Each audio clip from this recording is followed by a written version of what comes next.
Hey, yo, it's Guido coming at you with a Tactics Talk. Welcome back. Thanks for tuning in, guys. I appreciate your support as always. Got Banziduck back in his E-25. Tier 7 German Premium TD. He's top tier in a 357. This is a fantastic setup for an E-25. A slightly overpowered, especially at tier. I might even go as far as just saying it plain, it's overpowered at tier. Great tank, but he is here on Malinovka, spawned into the south. TDs are an interesting class in this game.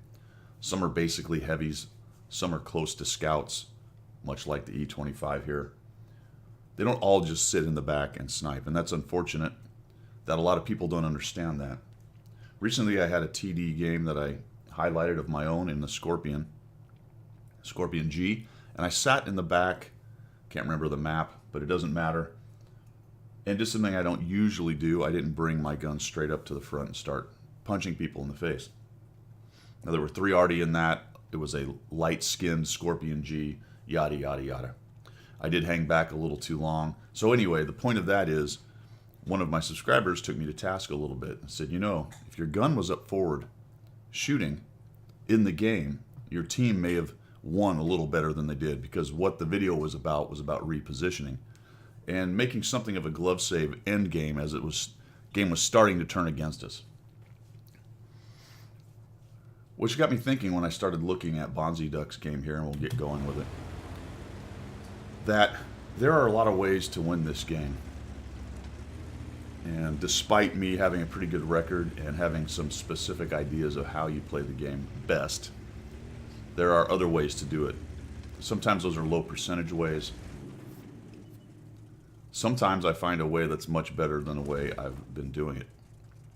But the point is that there's quite a few ways, as long as a few things are taken into account.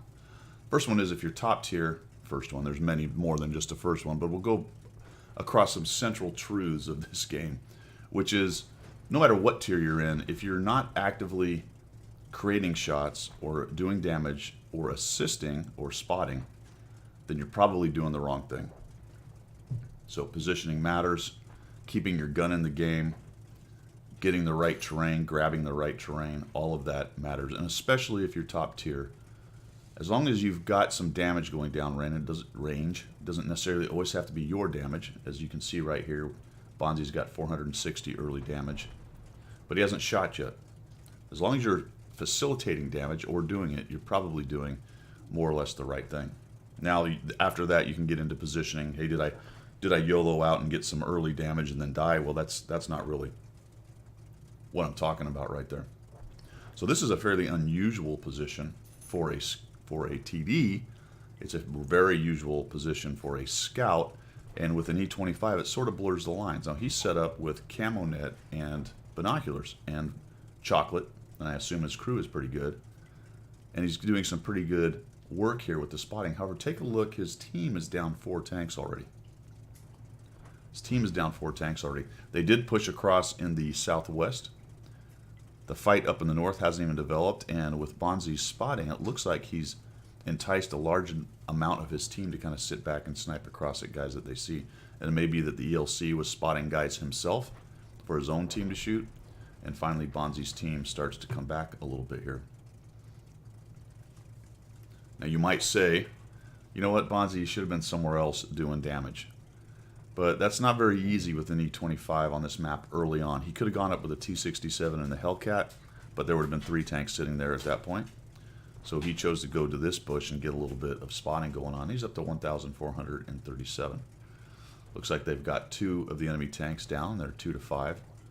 And the red guys keep showing up and letting Bonzi hit them right here. He's doing a nice job not moving. Now here's something that he's been doing the whole time, which you need to get used to, which is he's right-clicking, locking his hole, right-clicking and locking, well, he's really locking his gun, which is making his hole not turn, by holding down the right mouse button so he can spin around and look, so that his hole doesn't spin,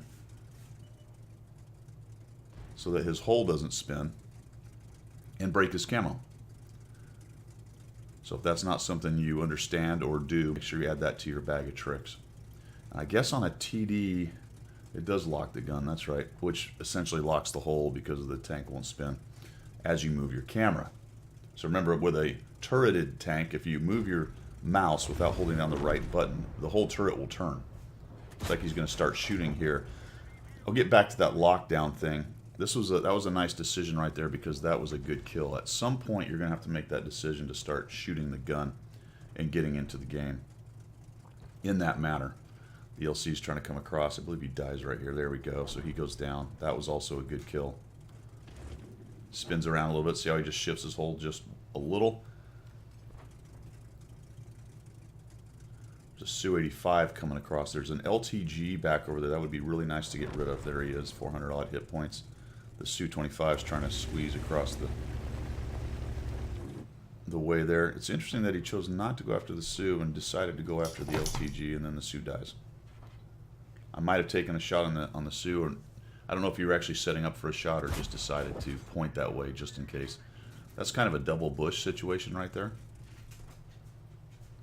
Although there is a Sturv and the other guys that are inside the white line near him as well. But the E-25's got very good camo, even while firing.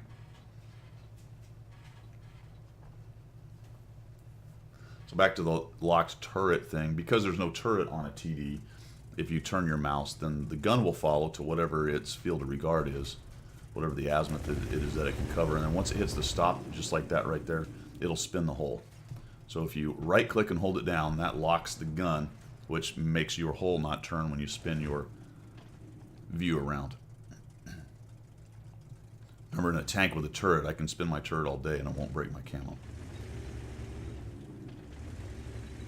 Provided it goes all the way around. Obviously, if it's one of those turrets that has a stop, once you reach the stop, it'll start shifting your hole as well. Alright, so we've got 2,700 spotting, 236 damage. Things are looking a little bit better, and now he's going to shift over to where he's needed on the hill. Now, you might say he should have been up there to begin with, but really, had he ran up there and started fighting in the old hold down face punch that goes on up there, more than likely he wouldn't have lasted very long.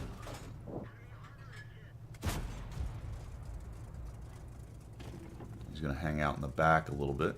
I'd probably move up Banzi. The Hellcat, the KV-2, all that stuff, you're not even in draw distance for where they're probably going to be. You may have been just waiting to see if they were charging down, using the now deceased Rudy as cover. But you really need to get up there.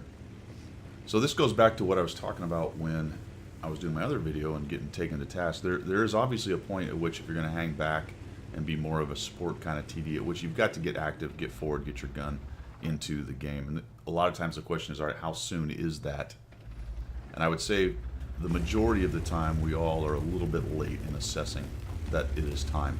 I.e., we're looking for the very clear signs, right? We're reading the tea leaves, and we want them tea leaves to be absolutely certain before we start moving. And often we get punished when we go too early. There's an opportunity there, I think, to move back, Ponzi, and use the 15 meters from the bush trick right there as that guy was coming in. Just kind of get back to about there or so. Unfortunately, his 1357 is AFK. Notices the IKV has moved in. A little bit of third person kind of shooting right there. I might have zoomed in earlier and get a more accurate shot on this guy. Holy cow, what's going on with this guy? Just kind of bad gunnery there, man. You're a little behind that guy the whole time. Might have been a good idea to zoom in just a bit more. So now it's a KV-2 and a Hellcat. Those two can pretty much two-punch him. Obviously, if the KV-2 penetrates, then it'll be a one-shot. That dude's hanging out right there. Bonzi does have an LEF. Looks like the LEF's starting to take some shots. Big question is, where is that Hellcat? Where is that Hellcat? If I was the Hellcat, it'd be up in one of the bushes a little bit above the KV-2. Up and to the left, there's a nice bushy flat spot you can sit there. Yeah, I might have backed up on that one to see if you can't get the shot on that guy. I think you're holding your shot because you don't want to get spotted. Spotting going on. Yeah, now he's getting hammered. There you go. Yep, probably time to just take him down. There's one. Oh boy. Oh, he snapped one off. Now his reload is very long. Hellcat is up there and he's shooting HE. M44 takes a shot. Looks like the 1357's back in the game. Now things are looking a lot better. Yeah, the old HE firing Hellcat, that's certainly going to help things out. Their near-dead stirb is pushing in. Very unwisely, I might add, especially when you're facing an E-25 that's been back there sniping the snot out of everything. And at the end of the day, we're going to end up winning, just much like on my game, where I sat back a bit and took a little while. And I am not a huge fan of sitting back very much. I don't know what we're trying to do here. I guess we're trying to... Whoa!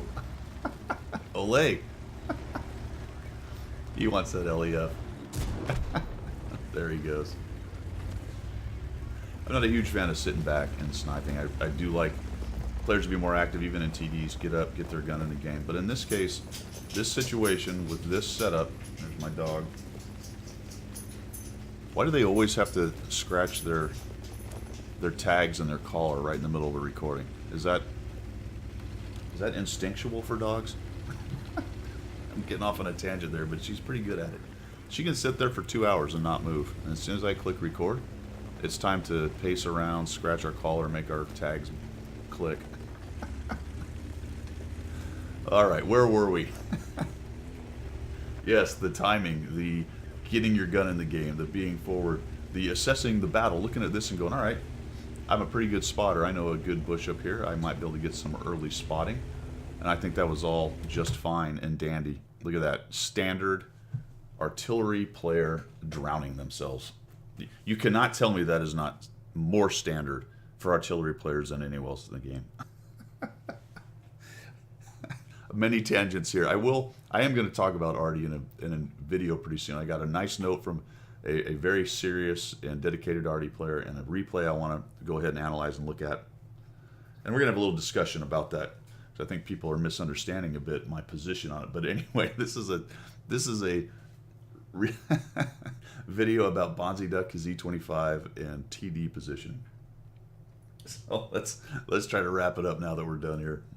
Get your gun in the game, or be creating some assist or spotting damage at all times. That is a general rule number one in this game. The earlier you take hit points off the enemy, the better. There's multiple ways and positions to do that, depending on the map and the match. I think Bonzi made a good play early on right there, going where he went. Maybe stayed a little long, but if you looked at it while I was yapping, it was pretty much constant that he was spotting people, keeping them spotted, getting damage here and there, and at the end of the day, he ended up with a combined 4,400 and some change. I'm going to try this one. 4,000. It's not 4,400. Yeah, it is 4,400. 4,459 combined damage. A really nice job overall. But there can always be a little bit of, hey, you could have done this better. This is the whole idea of my debrief system and talking about this in replay analysis. So you can always go, maybe you shouldn't have stayed there a little as long as you did. Probably needed to get your actual gun in the game a little earlier. You may have preserved some of the hit points of your friendly team, and that is all valid criticism. All valid criticism. But it's good to know that there are multiple ways on different maps, and depending on the mode and team makeup and your position on it, there are multiple ways to win the game. That's one of the cool things about the game. So as long as your mind is open enough to go, hey, you know what, I had a really good game, but here's a couple things I could have done better, then I think you're really on the right track. And as I said at the beginning, TDs are interesting in that they are one of the more flexible at times types of tanks in respect to really playing different classes. I mean, sometimes a medium will have to act as a scout, I got it. But look at the Hellcat. Hellcat can easily be a medium. Now, it's got no armor and a fantastic gun, but a Hellcat doesn't really have to sit all the way in the back. I've had Hellcats run all through enemy teams with their speed. Not nearly as well as they used to, but the general idea is still there. T-67 with the turret. The T-30 is basically a heavy. The T-28 prototype, basically a hard-hitting heavy. So get out there, be active, get your assist, get your spotting, keep your gun firing, and when you find a different way to win, send me the video. All right, guys, we will. See ya.